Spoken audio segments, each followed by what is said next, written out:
Hello. I'm having a drink today because today's video is really uncomfortable. This video is how to talk to your teen about uncomfortable situations, and it's just as uncomfortable for me to film as I imagine it's going to be for you to talk to your teen about these situations. Most of you are aware that I have a teenage daughter. My daughter, Brooklyn, turned 13 in February, and she's in the 7th grade, and it's funny to me that as she encounters these things, in my mind, I go back to when I was 13 and encountering these things. The two of us are completely different. I was wild. I was out there fighting, cussing. I was doing it all. I was out there, okay? Like, I didn't play. So middle school for me was quite a different experience for her. Brooklyn's a lot smarter than I was at this age.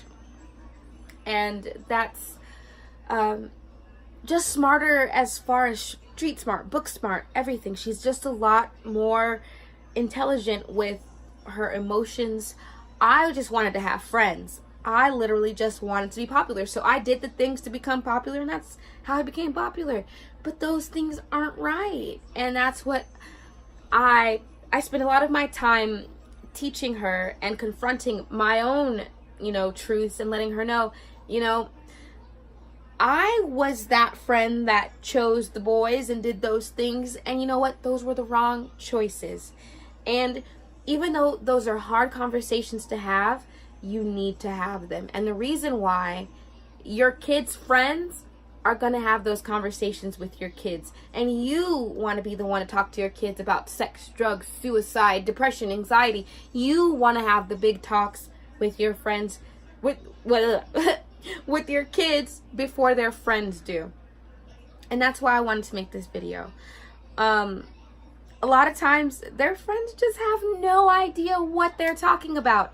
One example I have, Brooklyn literally tells me everything. There's nothing about my child. Well, I'm pretty sure there's things she keeps to herself because that's just the nature of life. You can tell someone pretty much everything about you, but there are still going to be things that you hold to yourself. And I know my child isn't perfect, and I don't claim her to be, so that's out the way. She's very open with me about her life, her friends, what they're doing, what they're saying, what they're consuming, all of that. So I hear all the tea. I know all the middle school's tea. That's why I'm making this video, because we need to talk to them, because the things that they think. There are children who, they listen to these rap songs, and the rap songs are talking about words like head. And kids these days are, which is, we're grown. Head is oral sex, that's oral copulation, whatever. But the kids today are thinking that that is letting the tip of the penis penetrate the vagina. No, that's not. And so then these girls are prematurely having sex. Let's call it what it is. So you need to talk to your kids. That leads me just to another whole thing. I went to a church conference, and they were actually actively talking against sex education. And people have this assumption that if you talk to kids about sex, that they're gonna go out and have it. No. If you don't talk to kids about sex, they're gonna go try to find out what it is, and that's how they're gonna go have it. And I can say that because I was one of those kids. Nobody talked to me about they talked to me about, what sex was and the dangers of it. But I was afraid to express any kind of feelings that I was having for it because I felt like I was going to burst into flames. I wasn't, I don't want my child to have anxiety about her body, about sex, or feel anything like that. So I keep the conversation open. That being said, we need to keep these sexual education conversations open. These kids need to know the slang terms for things, not to be known explicitly, not to be, shown pornographic images or anything like that, but just to know this means this and not that. Because their friends are telling them one thing when it means another. And these girls are, it's not that much different from when I was growing up, when you wanted to be popular. And I saw what the popular girls were doing, and so I wanted to do it too, but I'm chocolate. And everybody wasn't checking for this back then. So, slim pickings. But the ones that did like me, I wanted them to like me. And so at the time, what do you do for that? You give in to peer pressures. And so I wanted to prevent my child from doing those things. But a lot of the girls are still falling victim to these things. And I'm not saying victim, but they don't understand that you don't have to do anything that you... Good job, baby. Good job. I loved it. You don't have to do anything for anyone to like you online or in person. And what's funny is, girls are attaching themselves to boys for likes online, for social media clout, which is kind of weird too. I'm so happy social media did not exist when I was growing up, because I was fighting. So I probably would have been in a lot more fight videos and would not have been able to get a nursing license or anything, because that's a whole other video anyway. But I'm just glad there was no social media in 1996 when I was in middle school, because I wouldn't have survived. I wasn't, I was, I was normal. I was me. I did what I wanted to do even in middle school, but I wasn't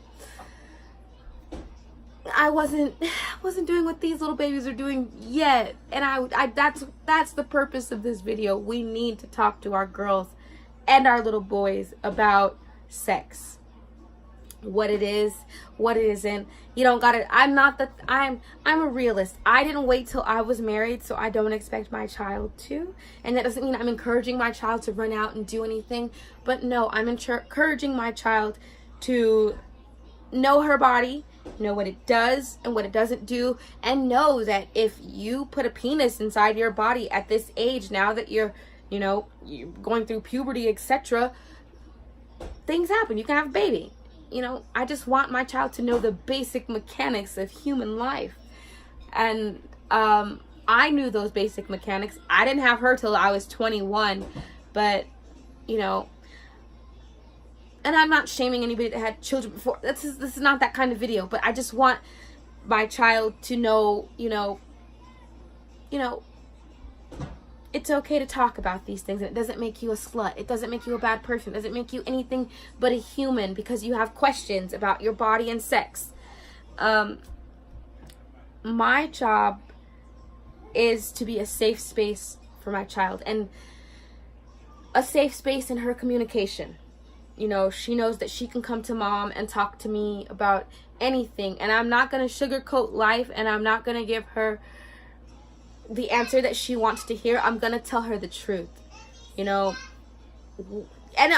lot of times we butt heads because, I can't pick her friends and I can't tell her what to do, but I can tell her your friends' behaviors are not okay. And you have to make the decision to like it or not. And as much as as a parent, I want to grab her and tell her this is not okay, I have to allow her to experience these things. And that is what has been so hard about raising a teen, is been watching the person that you love go through the pain of peer pressure and things like that. It's hard, but we need to have uncomfortable talks. One at the convention that I went to earlier, they were talking about bullying, and back in my day there was no bullying. You just punch the bully. No, these kids these days are dealing with multiple bullies on multiple platforms, not just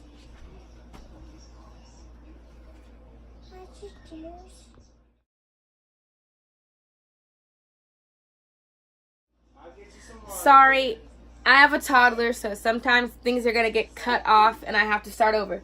But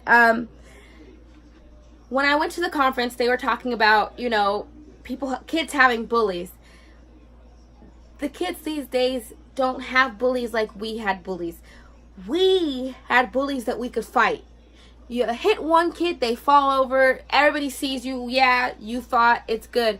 Today's kids have to deal with bullies at school, online, in groups, on YouTube. Kids upload fight videos and everybody sees that video, and now that kid can't get employed and they got to live in a van down by the river. That's society now. It's not like when we grew up. So we have to get outside of our archaic thinking of, back in my day when I had a bully, I just punched him. It's not your day. This has nothing to do with you. And that's what we have to talk. We have to have these conversations to listen to our kids and to give feedback. This isn't your day. And my child reminds me a lot of times, Mama, that was 20 years ago. And that's the truth, I'm like, that wasn't that hard, or this wasn't that. Yeah, it wasn't that hard 20 years ago for me, but these kids have different things to deal with. They have different pressures that I did not have to deal with, that you don't have to deal with. So you have to look outside of you and confront your own truths. A lot of the things that my daughter is going through, I didn't go through because I was kind of a crappy friend back then. I was doing it. I was out there living, because I wanted to be popular. I wanted to be known. I wanted to do those things. And the things that you have to do sometimes in order to be the popular person makes you, not a great person. And I'm honest about those things with my child so that she sees, that person may be living the life right now, but in the future, they're not going to be. And I'm not saying that I'm not living the life, but, I understand that it probably could have been a lot better if I made different choices. And that's what you have to do as a parent, is be upfront about your truths. And you have to have uncomfortable talks about your past so that you can help show them a good future. And that's all it is with raising teens, No, they aren't going to do it right because you didn't do it right. Or I know I didn't. I didn't do it right at all. But I lived, and I had to try it and fall on my face so that I can tell my daughter, hey, don't do if I did it, don't. That's it. If I did it, don't do it. I'm kidding. Some things that I did were fantastic, but nothing that I did in my teens. Don't do any of that. Yeah. Don't be afraid of those uncomfortable conversations, because those uncomfortable conversations breed moments of realness that you and your child can bond over. The most uncomfortable conversation I ever had in my life was hearing that 13-year-olds think that fellatio is actual penetration. But that's for a whole other day. But like I said, you need to open the gates to at least have the uncomfortable conversation so that you can move forward. And that's basically, that's the video. It's summertime. You have all the time in the world with your child. It's time to have those conversations, because when school starts, that's when your kids' friends are having those conversations. They're having those conversations with your kids now because of technology, We didn't really have that back in the day. We didn't have that back in the day. I was sending letters shaped like houses and footballs and hearts to my friends the next day about my thoughts. But these kids are doing it instantly. They've got text messages, Snapchat, Instagram, Facebook, all of the social media you have, your kids have, and they can use it better than you. And you need to just be ahead of it. And I'm not saying, I am saying, you pay the bill, you listen.